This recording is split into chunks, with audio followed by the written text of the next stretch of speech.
ar lein, ar Uniwaves, ac ar Express Byw. Dyma Express Radio. Hey everyone, welcome to Be the Change on Air. My name is Lily Mott, and I am so excited to introduce my guest who is here in the Express radio station with me today. My guest today is Millie Welch, and she is the president of the Cardiff University Boob Team, which is affiliated with the organization COPAFEEL. COPAFEEL is dedicated to educating, encouraging, and empowering young people to ensure breast cancer is diagnosed early and correctly. I'm so excited to talk with Millie all about the work she's doing with her society, so let's get started. Thanks so much for having me. Of course. Welcome to the show, Millie. I'm so excited to have you here. So I would love to first get started by talking about COPAFEEL and your chapter at Cardiff University. Can you tell me more about the mission of the organization and the society? So yeah, basically COPAFEEL is all about making sure that everyone's checking their chest regularly, getting to know their normal so that you can kind of catch any symptoms early, get an early diagnosis, and early diagnosis increases the chance of survival from breast cancer. So it's really, really important, especially getting the habit started early, that we're talking to the students, getting the habit in early so that people can continue doing it throughout their lives. So yeah, I kind of started in COPAFEEL Society, but we call it ourselves the Uni Boob Team. And kind of started last year, in my second year. I was actually going into being a president of a netball team, and the president last year, Madison, she reached out to me and she was like, hey, can we do like a boob school in a netball thing? I was like, yeah, I love that, because my auntie was diagnosed with breast cancer. That's kind of what started my I want to do something about this. And I was thinking about it anyway, and then Madison reached out. She was like, oh, we also have committee spaces if you'd like to get involved. I was like, yeah, I would love to get involved. Yeah. And now I'm president here a year later, and it's mad. It's been so much fun, but it's great, yeah. Definitely. That's awesome. So tell me about the people involved in your society. Have most of them had experiences with family members or with themselves, and that's why they're involved? Yeah, so we get a bit of a mix. So we have some people who've had experiences like me, but we also get quite a lot of radiography and oncology students who do this alongside their work and their placements, alongside their degree. It's really beneficial for their CV and stuff. And so yeah, it's really and they tend to go into specialising into breast cancer, that kind of thing, when they go when they leave. But yeah, that's Definitely. Kind of the mix that we have on committee. Yeah. Tell me some about the boob schools. Tell me about what it's that looks like. It's a bit of a weird name. I think a lot of people are like, boob schools, what's that? But no, boob schools, we tend to just go to societies, training sessions, meetings, classes, whatever it is. It tends to be sports clubs. However, we've done quite a mix of it all. We just go, we give them a little talk, 5-10 minute talk, and then we encourage everyone to wear pink, make it as fun as possible. I know some people have gone full dress costume, all in pink. Some people bring boob decorated cupcakes and do a little cake sale. And then we encourage donations as well. They were really big in October, obviously, because that's Breast Cancer Awareness Month, so that we were doing a lot of them then. Died down a little bit now, but we still have a couple every week, and it's so much fun, because it's nice to see societies getting involved. And a lot of them do really listen and do really appreciate us doing what we're doing. Definitely. So yeah, it's great. Yeah, a couple every week. That's a lot. I know. Oh, we had 6 on one night in October. Oh, we were running around like mad women. But no, it's great fun, and we love doing what we're doing. Yeah. So yeah. What does the programming look like with that? Tell me, kind of walk me through what one of those sessions look like. So we'd get there. We'd normally a little bit of a scramble to figure out who I'd been talking to online. Sorry, who's the committee member here? Yeah. And then we just get everyone, once everyone's there in front, just give a little talk. We'll go through the facts and figures of breast cancer, signs and symptoms, and how to check your chest, and a boob checking guide. And then they normally would either get on with their session or do a fun session, depending on what they want to do. We kind of tailor it to their society's needs, because obviously every society is different, and sometimes we come to the start, sometimes we go to the end of their session.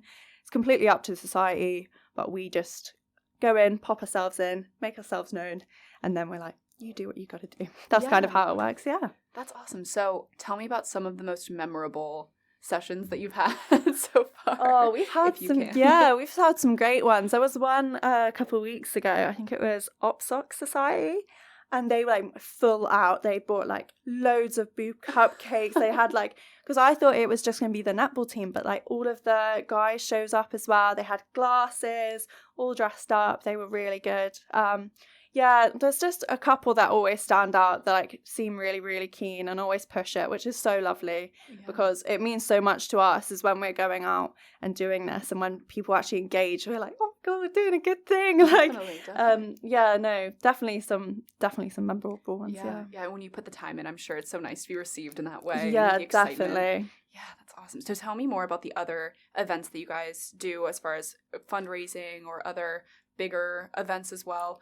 Tell me some about that for your society. So we do a real mix. We do. So last year we're going to do another one this year, but we did a couple netball tournaments. So those are a real hit. I know a lot of people love to come and just play a bit of fun netball, really relaxed, very competitive because the boys get involved and stuff, and some of the girls teams like really competitive against some of the boys teams. It's always fun to watch, but everyone's really keen to get involved with that. We did a hike to Penny Farm last year with the giant boobs on our back. If you haven't seen a photo, definitely look them up because they're fun. We did a swim, literally last week, we did a swim collab with the Wet Dippers Society where we went to Jackson's Bay. We did a little swim and a little boob school there, and then a cake sale afterwards, which was really nice. Showcases as well. So we get like the musical dance societies involved, get them all together, do a little performance, and then they tend to give some money to us as well, which is always great. So real variety of stuff. We try and conclude everyone because I think everyone loves boobs, so why don't we get everyone involved? And then does the fundraising go to Copperfield, the wider network? Yes, so all of the money that is raised basically will go straight. We have a Just Giving link and it will put straight on there, go straight to Copperfield. Yeah, that's so cool. So as far as their organization, do they do a similar thing just in the UK on a broader scale, or do they do more? Yeah, so they have like boobettes, which is so Uni Boob Team is like not just for Cardiff. There's loads across the whole of the UK, and then they've got boobettes, which are like the people outside of uni who like do similar things, go to like boob schools and stuff, but in like not just in unis, like go to schools, go to like workplaces, that kind of thing, and then do similar talks as to what we do. Yeah, it's so interesting when you're talking about this because I think there's still, at least in the US, I feel like maybe there's more of a stigma around it, but I just love how like you're so confident, you're so like you said, you guys wore like boobs on your back to go for a hike. How do you think that's developed?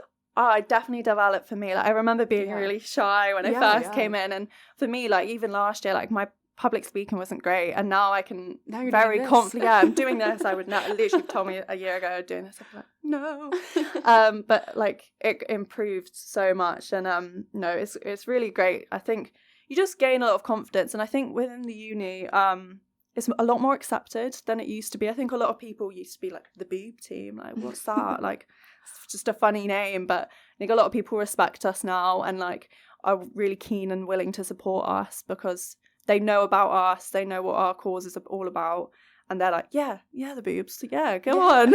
I love that though. I think it's a great way to get people into talking about it and to raise awareness about the issue, and I think it's so important to move away from that stigma because it is such an issue that needs to be, there needs to be awareness raised about it. Exactly. Like I'm so comfortable walking around like because I've got a fleece which says the Uni Boob Team on the back, and like walking at home or like round the streets of Cardiff when I'm not at uni, I'm like, well, sometimes I get heckled and stuff, but like in the uni everyone's like, oh, that's the boob lady, she does my boob schools, and like it's like, wow, and it's nice to see that people like respect it and really just appreciate us doing what we're doing, which is so nice.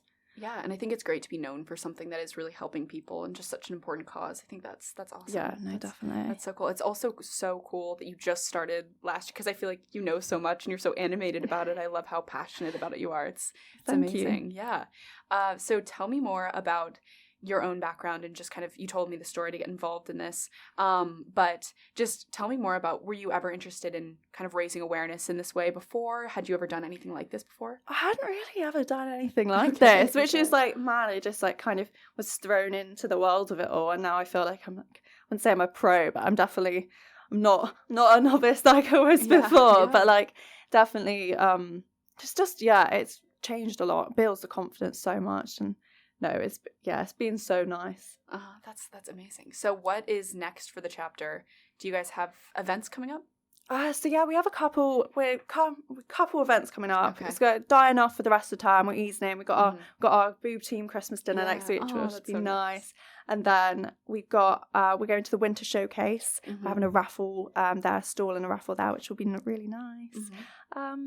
We've got some bigger events planned next term though, so we're hoping to do a penny fan walk again, because that was a success last year.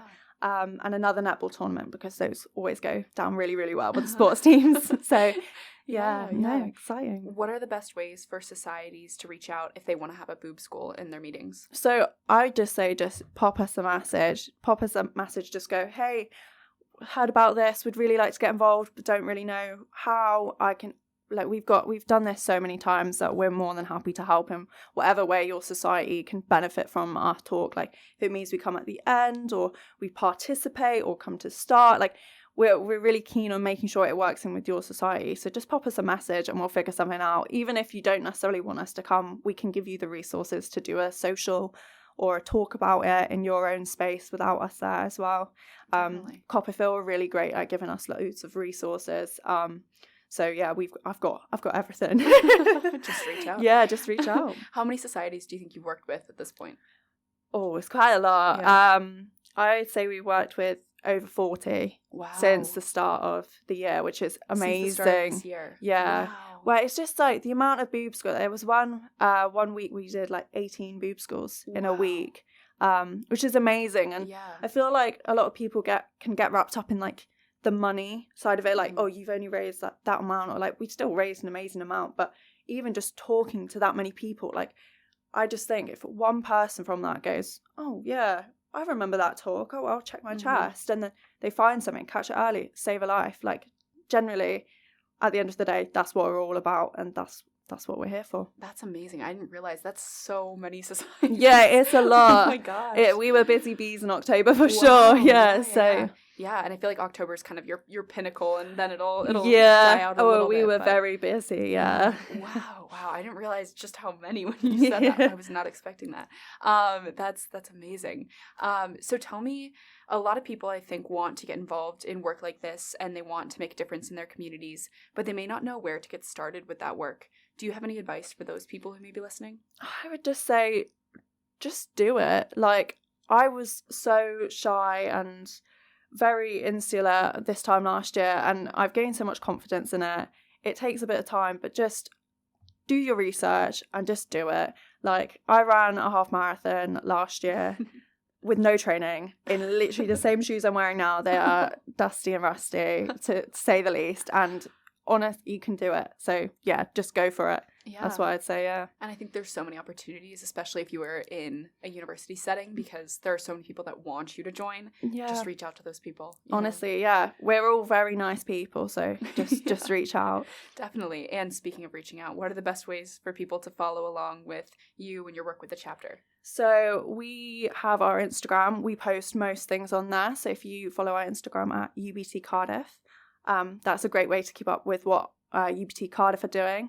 You can also follow at Copperfield People on Instagram as well, which is the charity that we are ambassadors for. So give us a more broad sense of what everyone's doing from that charity. Also, sign up for our text reminder service. If you text UBT Cardiff to H228, you'll get a free monthly boob pun. It puts a smile on my face, definitely worth doing, because I talk about boobs all the time and I still forget to check my chest. So it's really important that even if you don't want to keep up to date with what the society is doing or what the charity is doing, just keeping up to date with checking your chest. That's what's important at the end of the day. So it sends you a reminder every month? Yeah, it's a text reminder. Wow. Literally, it's free, completely, no charge. And it's a like little boob pun. It's always say it's not like check your chest, it's like a boob pun, which is so funny. It always puts a smile on my face. Generally, me and my boyfriend are constantly like, oh, I got my text. It's so great. That's awesome. Yeah, it's great. Gosh. Wow, I didn't realize that. That's such a fun service. Cool. It is really cool. Copperfield are a really great charity, and they spread the message in a really fun, empowering way. So yeah, it's a great charity to be an ambassador for. Yeah. I'm really proud of it. Yeah, well, you heard it here, everyone. You got to tune in, follow along. That's awesome. Thank you, everyone, so much for listening. If you want to talk about anything I mentioned, please reach out to me by email at lily@bethechangepodcast.org or on Instagram at bethechangepodcast. Next week, I'm going to be joined by Sadia Abu Baker, who is a speaker, podcaster, and workshop facilitator based in Swansea, so she's making the trip to Cardiff. But listen live to that interview at 5 p.m. next week. But until then, be the change you wish to see in the world. Bye, guys. Thank you so much for coming on. Bye. Thank you for having me. Of course, of course.